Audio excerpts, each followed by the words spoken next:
दादी जान देखें, मेरी चच्ची ने मेरे लिए क्या ख़रीदा है। बहुत खूबसूरत है ना। वो मुझे बहुत अच्छी लगती है, मेरा बहुत ख्याल रखती हैं। वो अम्मी से ज़्यादा प्यार करती हैं वो मुझसे। मेरी अम्मी तो मुझे छोड़कर चली गई, काश कि वो मेरी अम्मी होती। हमेशा मेरी ही गलती थी, हमेशा।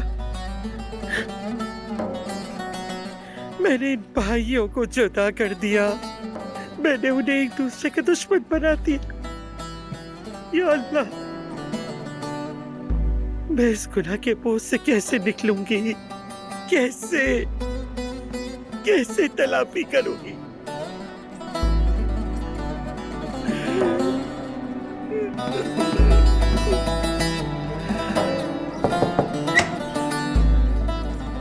अम्मा जान,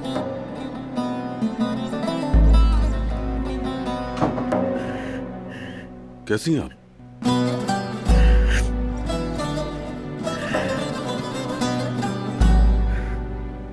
आप रो क्यों रही हैं? बेटा, मैं कैसे डरूं? हालात तो देखो कैसे हो गए। कभी नहीं सोचा था ऐसे हालात का सामना करना पड़ेगा।